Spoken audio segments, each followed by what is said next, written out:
Olá, malta, bem-vindos mais um vídeo sobre a série acerca do jogo Descent Journeys in the Dark. Hoje decidi falar-vos sobre o modo de campanha básico e ainda alguns extras que aparecem nas expansões. Pronto, para começar então aqui de fato com o modo de campanha básico, o que acontece aqui é, vocês podem ver aqui no livro de regras, não conseguem ver porque não está propriamente muito visível, mas temos aqui a informação referente ao modo de campanha. Portanto, eu vou tentar aproximar aqui um pouco, portanto, não sei se conseguem ver, mas neste caso vocês têm aqui a informação referente ao número de quests possíveis, até uma personagem se reformar, e também o que é que o Overlord ganha mediante o nível dos heróis. Portanto, neste caso aqui, se o nível dos heróis for 2, o Overlord ganha mais uma carta e mais um Threat Token por jogador. Neste caso aqui, é importante que esta informação seja equilibrada.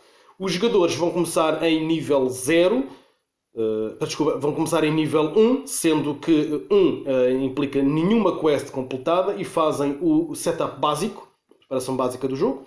A partir do momento que completarem uma quest, passam para nível 2 e no próximo cenário já ganham mais 100 moedas para compra de equipamento, além da preparação básica do jogo. Portanto, como podem ver aqui, Basic Setup, mais 100 moedas. Portanto, isto é se completarem uma quest. E por aí fora, portanto, a nível 3, é se completarem 2 ou 3 quests, ganham mais 250 moedas. Portanto, o setup básico mais 250 moedas. Com 4 ou 6 quests completas, passam a nível 4 e ganham mais 500 moedas. 7 a 9 passam para nível 5, ganham mais 500 moedas e um training token da escolha do herói. E com 10 quests completas passam para nível 6, o que significa que podem reformar o herói. O reformar o herói efetivamente não tem qualquer tipo de efeito prático em termos de jogo, ao contrário, por exemplo, do Gloomhaven.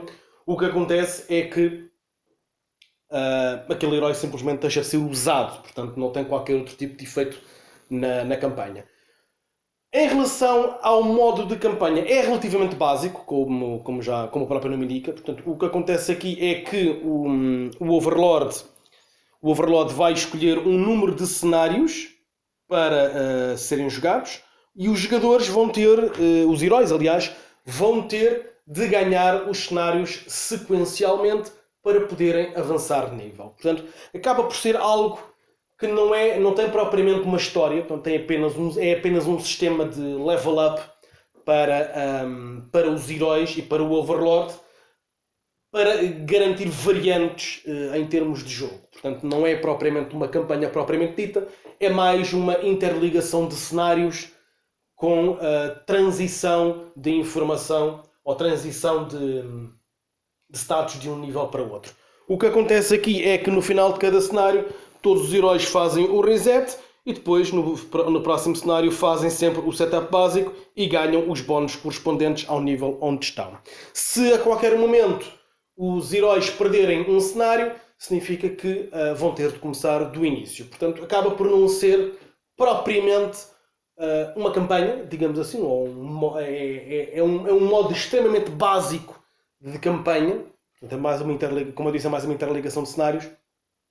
O que motivou também aqui alguns pedidos da comunidade de jogos, da comunidade de fãs deste jogo, para realmente apresentarem um modo de campanha para este jogo, porque tem todo o potencial para ser. Pronto. Efetivamente, depois os designers e a editora acabaram por lançar um modo de campanha, que eu depois explico, mas para terem uma noção, este é o sistema que vem de base na caixa e é uma maneira, talvez, de garantir mais variedade ao jogo. Sinceramente, é algo que eu não costumo utilizar por aí além.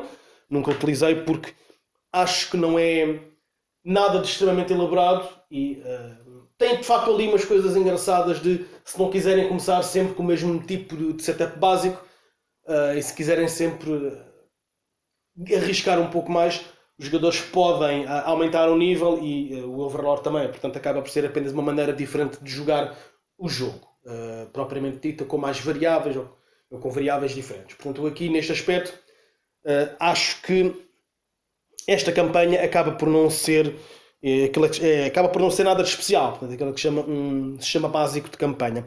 Há também a possibilidade dos jogadores jogarem num modo competitivo, e o modo competitivo simplesmente significa que os jogadores vão apenas manter, como é que eu ia dizer, manter uma contagem dos monstros que matam.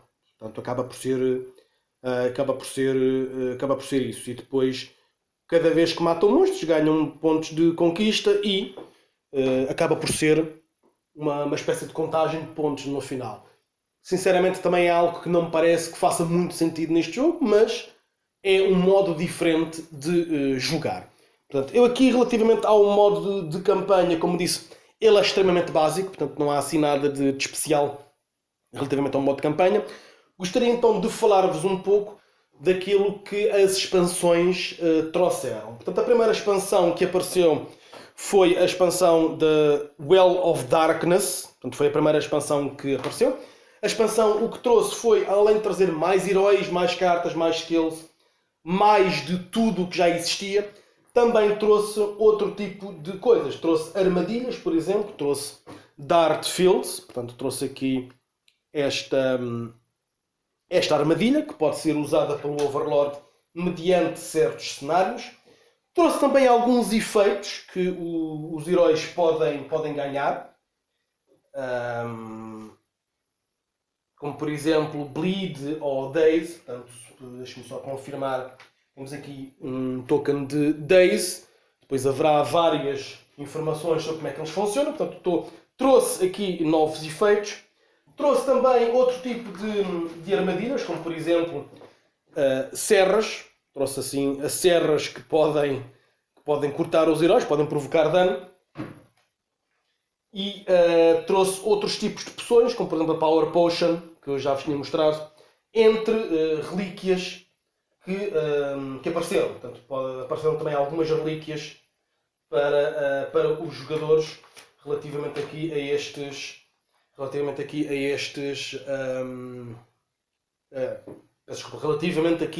estas novidades. Muitas relíquias são efetivamente equipamentos únicos e extremamente poderosos que os jogadores podem encontrar mediante alguns cenários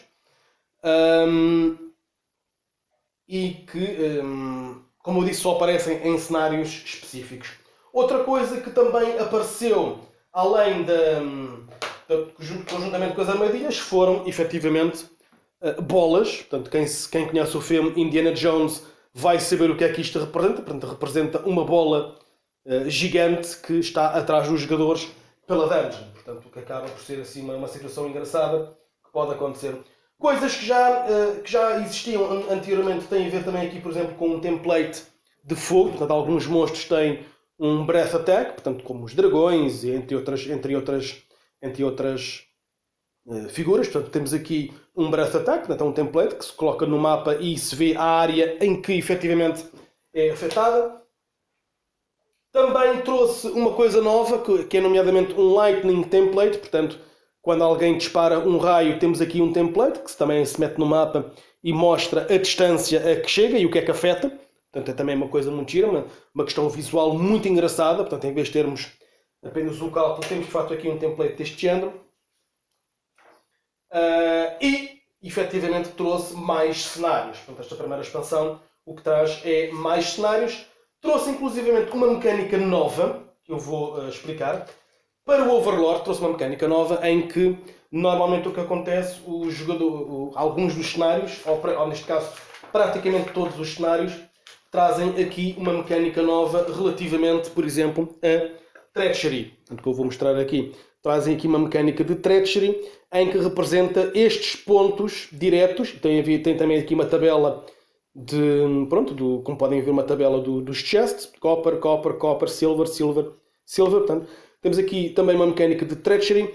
Esta mecânica de Treachery o que faz traz baralhos novos para o Overlord, e neste sentido o que acontece aqui, todas as cartas vão passar a ter aqui um custo extra, que neste caso tem a ver com o tipo de cartas. Portanto, podem ser cartas vermelhas, podem ser cartas de custo roxo, podem ser cartas de custo verde. Portanto, o próprio cenário vai nos dizer efetivamente o custo em cartas deste género que nós podemos ter. Portanto, aqui neste cenário vamos ter 4 cartas de custo 4 roxo, 2 verde e 2 vermelho. O que significa que nós podemos ir a este baralho específico.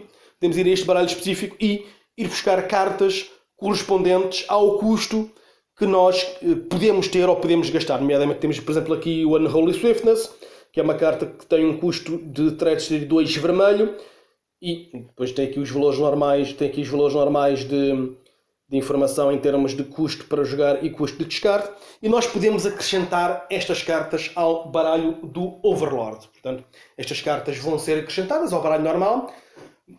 O que nós vamos ter de fazer em troca é, por cada carta que nós acrescentarmos ao baralho do Overlord, vamos ter também de escolher uma carta para sair. Ou seja, para equilibrar um pouco o jogo, nós, em vez de termos um baralho com mais cartas, temos um baralho modificado em que os jogadores podem acrescentar coisas diferentes, coisas novas, portanto, eventos novos, ou cá está, novos eventos, novas cartas de power. Cá está, deixa eu ver se eu encontro aqui alma diferente. Portanto, aqui estas verdes são todas cartas de power e eventos, pelo que eu estou a perceber. Exatamente. Temos também aqui as cartas roxas, que podem dar, por exemplo, mais powers, mais armadilhas. Normalmente as cartas roxas são mais baseadas em armadilhas. Traps. Cá está, traps. Portanto, as cartas roxas são mais para armadilhas.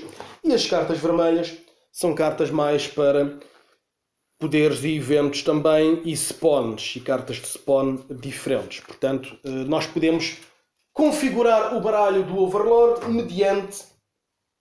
mediante aquilo que achamos mais adequado para o cenário. Portanto, neste sentido, como eu disse, colocamos cartas extra, mas temos de tirar algumas cartas do cenário do Overlord para equilibrar o jogo. Portanto, é uma das mecânicas novas que a expansão Well of Darkness traz. Outra expansão que saiu posteriormente foi a expansão do The Altar of Despair. Portanto, esta expansão traz a mesma coisa, traz mais heróis, traz mais monstros, traz mais cartas para o Overlord, para aquela mecânica de Treachery, e traz também aqui uma coisa engraçada que são novos tipos de glifos. São Dark Glyphs. Portanto, há 3 tipos de glifos diferentes e estes glifos podem estar em jogo. Eles normalmente estão virados assim. O Overlord pode colocar este tipo de glifos em jogo e pode também alterar alguns dos glifos por um daqueles. Portanto, só é possível, se não estou em erro, só será possível colocar um glifo em jogo daquele tipo. Vamos só confirmar. Ou um glifo de cada tipo. Vou só confirmar aqui rapidamente nas regras. Portanto, ora... cá está. Só confirmar. Dark Glyphs, exatamente. Só é possível colocar Dark Glyphs. Os Dark Glyphs têm efeitos negativos para o herói. E também têm um custo. Estou só aqui a tentar confirmar. Cada Dark Glyph tem um custo. Deixem-me só confirmar. De X. Exatamente, tem um custo de 2 de Treachery.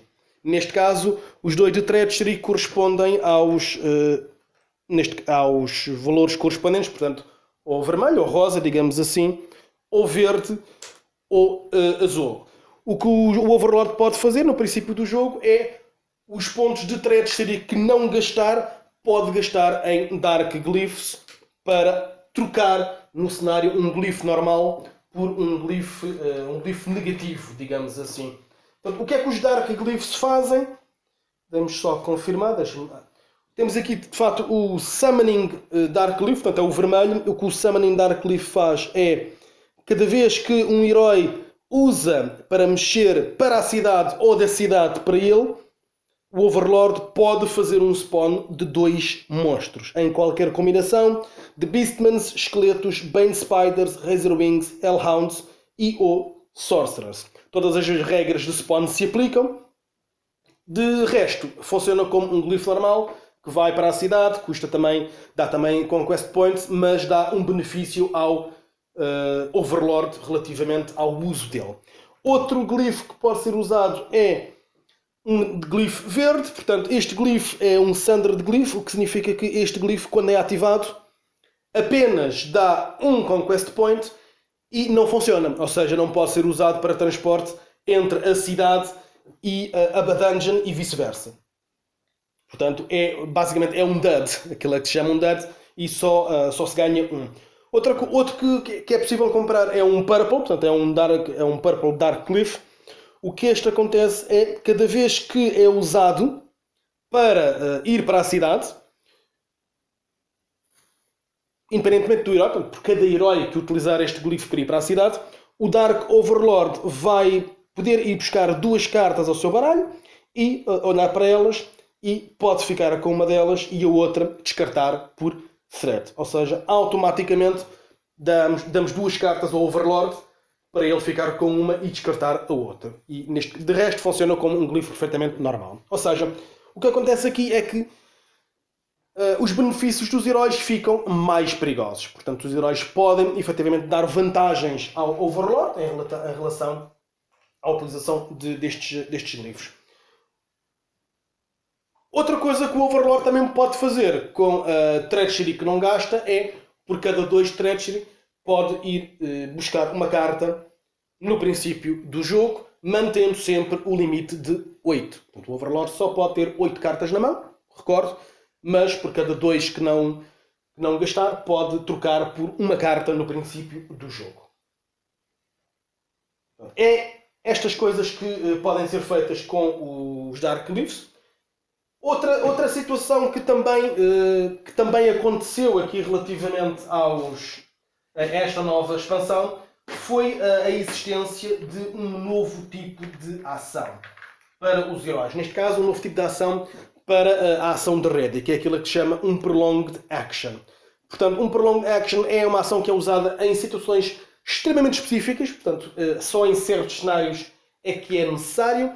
E o que acontece aqui é que as Prolonged Actions podem ser usadas consecutivamente, portanto, e são marcadas com tokens destes, portanto, estes tokens significa que esta ação está a ser usada consecutivamente e não pode ser interrompida até a ação que nós queremos finalizar esteja completa. Por exemplo, tentar encontrar uma porta secreta que custa 3 turnos de Prolonged Action. Neste sentido, um jogador tem de estar 3 turnos à procura de uma porta secreta e tem de assinalar com aqueles tokens. Portanto, neste sentido, um jogador durante 3 turnos tem de garantir que escolhe aquela ação, porque senão todo o progresso é eliminado. Portanto, é também uma nova mecânica que apareceu numa das expansões. Esta nova mecânica também só aparece em circunstâncias muito específicas e em cenários muito específicos, portanto não é usada frequentemente. Por isso é que eu também não mencionei logo ao início o que é que poderia ser feito em termos... Não mencionei logo ao início porque estariam incluídos nas expansões. Desculpem, nas ações. E neste sentido, como eu disse, é apenas em circunstâncias muito específicas. Outra coisa que pode também acontecer é o Overlord pode atribuir Dark Relics. Portanto, há cartas de Overlord que permitem trocar um tesouro por uma Dark Relic. As Dark Relics normalmente são coisas deste género que têm aqui informação do custo em termos de threat para serem jogados. E normalmente são coisas sempre muito más. São Cursed Objects, portanto, The Black Ring, You Cannot Spend Surges e ocupa 2 mãos. Logo aqui é altamente problemático porque ocupa 2 mãos, o que significa que o herói não pode usar armas. E estes Dark Relics não podem ser retirados ao herói até ele morrer. Portanto, a próxima vez que o herói morrer, eventualmente pode descartar isto, mas é efetivamente muito forte, uma arma muito forte do Overlord, por isso é que também é tão cara. E temos aqui uma Other Rune. All enemy figures that you deal the killing blow to are considered to have the Undying ability. A habilidade de Undying significa que eles continuam a ressuscitar até um roll de dado dizer o contrário. Temos depois também aqui uma Lodestone, que é discard all of your equipped potions and all items in your pack. You cannot receive potions or put items in your pack. In addition, you cannot receive coins. Portanto, é algo que atrapalha. Temos o Boots of Iron. Your speed is reduced by 1. You cannot declare a run action or spend fatigue for movement. Portanto, é altamente temático, como podem ver. São botas de metal, o que faz com que fiquemos extremamente lentos. E a Glass Armor, que tem a armadura de 0 e cada vez que leva um ataque dá mais 2 de dano. Portanto, como podem ver, são coisas extremamente potentes para o Overlord. Felizmente elas são temporárias, ou seja, embora os jogadores fiquem com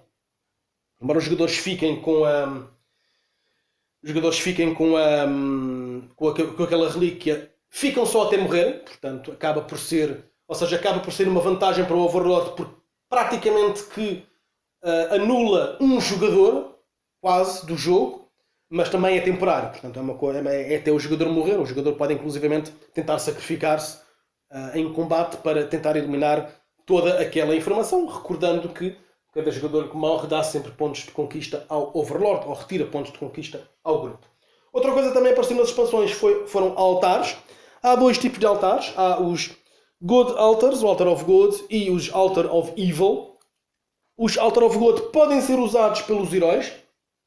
Um herói pode entrar em cima de um dos espaços deste altar, gastar 2 pontos de movimento e gastar 250 moedas. Depois, este altar vai ter um efeito extremamente positivo para os heróis, que varia consoante também a quest, consoante também o cenário. Portanto, é algo que normalmente vale a pena e que dá uma grande vantagem temporária aos heróis. Também é possível o Overlord usar um Altar of Evil. Portanto, estes altares também podem estar disponíveis nos cenários, portanto, nem todos os cenários vão ter estes altares. O Overlord o que pode fazer para ativar este altar pode mexer um monstro para cima do altar e fazer com que o monstro gaste 2 pontos de movimento. O que acontece é que o monstro é imediatamente morto, portanto é sacrificado no altar, mas acontece uma coisa extremamente positiva para o Overlord e, por inerência, extremamente negativa para os heróis. Portanto, é uma nova mecânica que também apareceu e que pode ser usada em alguns cenários. Depois há outro tipo de armadilhas, por exemplo, temos então aqui as Crushing Walls. Portanto, temos aqui cá está, paredes que vão apertando e diminuindo. As Crushing Walls mexem sempre no princípio do turno do Overlord e elas mexem sempre um espaço. E qualquer criatura que seja apanhada entre uma Crushing Wall e uma parede, ou entre 2 Crushing Walls, é automaticamente morta. Portanto, não há armadura, não há pontos de vida, é automaticamente morta.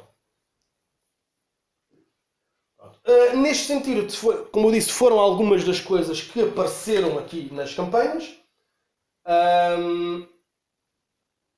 Além de outros cenários, não é? Portanto, como eu mencionei, há outros cenários que podem aparecer. Portanto, temos aqui um cenário muito giro chamado The Thing in the Pit, que podem ver, temos aqui, até vou mostrar aqui um pouco mais próximo, temos aqui um cenário que estica-se um bocadinho, como podem ver aqui em baixo, nesta zona. Temos aqui esta zona aqui um bocadinho em baixo, que na realidade vai ser aqui a consequência desta área. Temos depois aqui a área 3, tem aqui umas escadas, as escadas que estão aqui algures, portanto, podem estar aqui, portanto não se sabe bem onde estão as escadas, vai depender sempre do próprio Overlord. Portanto, há sempre aqui algumas decisões que podem ser tomadas durante aqui os cenários. Outra expansão que apareceu, e portanto foi a última expansão que saiu antes do modo de campanha. Neste caso saiu mais ou menos em simultâneo, que é a expansão de Tomb of Ice. Portanto, esta expansão trouxe algumas coisas novas, portanto, além do normal, além de trazer novos heróis, novos monstros, novas cartas para o Overlord, em termos de strategy. Traz também, portanto, outro tipo de terreno, nomeadamente traz aqui também gelo. Portanto, traz também terreno de gelo, o que faz com que haja aqui algumas dificuldades de movimento. Traz uma coisa muito gira, que não tinha ainda sido pensada, que traz um template de estômago, ou seja, algumas criaturas são tão grandes que conseguem engolir os heróis inteiros, e os heróis, quando são engolidos, portanto não são mortos, vão para o estômago do monstro, onde começam a levar dano, mas têm a possibilidade de tentar romper o estômago para sair. Portanto, há de facto aqui uns conceitos muito engraçados. E traz ainda outra coisa muito engraçada para os próprios heróis, que são aquilo que se chama Fit Cards. Portanto, traz 3 baralhos de Fits, que são estes. Vou só exemplificar. Portanto, traz 3 baralhos de Fits. Portanto, estes 3 baralhos estão disponíveis e são usados, ou melhor, são escolhidos da mesma maneira que os skills iniciais. Portanto, vai depender sempre do herói e dos skills que tem. Os heróis podem ir buscar cartas de fit, e as cartas de fit o que faz é, por exemplo, podem ser usadas em circunstâncias específicas. Portanto, os heróis vão ter sempre as cartas na mão e à medida que as jogam vão ficando sem elas. Portanto, são coisas que podem ser usadas uma vez. Estas cartas, por exemplo, temos aqui um blocked. Play after a monster has made a successful attack or range attack against a successful melee or range attack against you. A melee or range attack that doesn't miss. You must roll a power die. If the result is a surge, there is no effect. If the result is not a surge, the monster's attack against you becomes a miss. Portanto, neste caso, então, temos aqui a possibilidade de utilizar estas cartas para poder fazer manobras especiais durante o jogo. Por exemplo, play at the start of your turn. You gain +2 speed and the flyability until the end of this turn. Portanto, temos aqui um carried by air, isto é magia. Temos aqui, de facto, também um disarm. Play when the Overlord plays a trap card on you or any friendly figure within 3 spaces. You must roll a power die. If the result is a blank, there is no effect. If the result is not a blank, the trap card is cancelled and discarded, but the Overlord must still pay the threat cost of that discarded trap card. Portanto, basicamente, um disarm serve contra armadilhas, como podem ver, portanto, faz parte dos decks de Skullduggery e dos Rogues. Portanto, é algo bastante útil. O que acontece então aqui relativamente às Fit Cards? Como eu disse, elas no princípio, os jogadores vão buscar as Fit Cards da mesma maneira como vão buscar as skills. Portanto, olham para os seus skills, para as quantidades, vão buscar as cartas correspondentes. Vão sempre buscar 4, ficam com 3. Podem ser jogadas em alturas específicas, como eu mencionei. Funcionam um pouco como as cartas do Overlord. Portanto, algumas cartas do Overlord também são jogadas em alturas específicas. A diferença é que não têm um custo. Têm condições. Portanto, têm condições para serem jogadas. Como podem ver, portanto, aqui o Blocked é só jogado quando há um ataque bem sucedido. E não é obrigatório jogar. O que acontece, estas cartas, como eu mencionei, elas são jogadas, são descartadas. E os jogadores, para poderem ir buscar mais cartas destas, o que têm de fazer é, quando um herói ativar um glyph de transporte, todos os jogadores podem ir buscar uma Fit Card. Portanto, sempre que se ativa um glyph de transporte, portanto, seja dos bons ou dos maus, portanto, é um glyph de transporte, todos os jogadores podem ir buscar uma carta. E neste caso, quando escolhem ir buscar uma carta, escolhem de qual o baralho que vão buscar. Neste caso, só podem ir buscar cartas dos baralhos aos quais inicialmente têm acesso no princípio do jogo. Portanto, já não se aplica a regra de poderem escolher qualquer baralho. Neste momento já é limitativo ao tipo de skills que têm disponíveis. Portanto, e neste caso,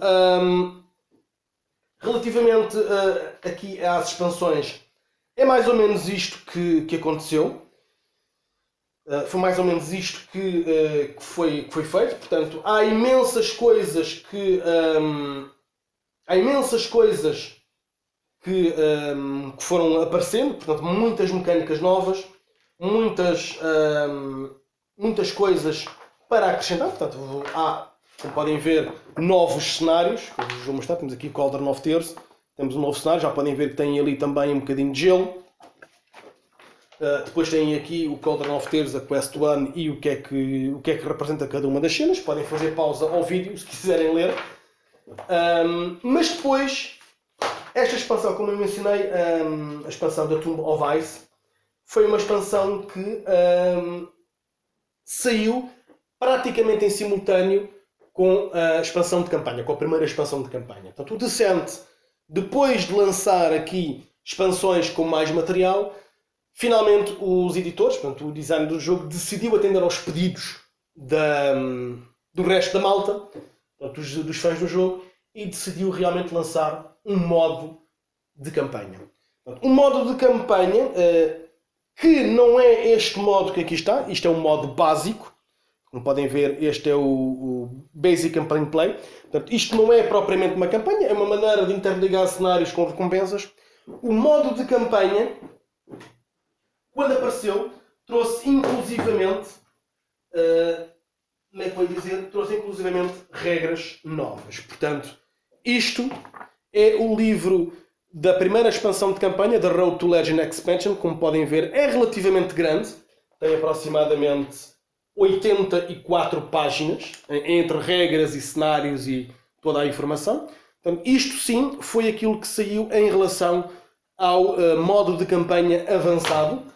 Além de sair um modo de campanha avançado, também, portanto, o modo de campanha avançado, além de sair com o livro de regras, também traz um mapa. Portanto, há também aqui um mapa de campanha, como podem ver. Portanto, é um mapa que é relativamente grande. E o modo de campanha avançado efetivamente transformou o jogo numa coisa diferente. Ou seja, deixou de ser um dungeon crawl, deixou de ser um dungeon crawl normal, portanto em que vamos para uma dungeon bater em monstros e completar o objetivo, e passou a ser um jogo de aventura com estratégia militar e dungeon crawling. Portanto, o jogo foi enormemente alterado, portanto eu vou-vos dar umas luzes sobre o modo de campanha avançado, mas eu vou deixar isso para o próximo vídeo, tá bom? Portanto, espero que tenham gostado deste vídeo. Vou-vos deixar aqui com este cliffhanger, mas podem ver no próximo vídeo o modo de campanha avançado aqui do Descent, The Road of Legend, The Road to Legend, aliás, que traz aqui, de facto, conceitos muito, muito interessantes, mas, como eu disse, eu vou explicar no próximo vídeo. Então vá, até à próxima.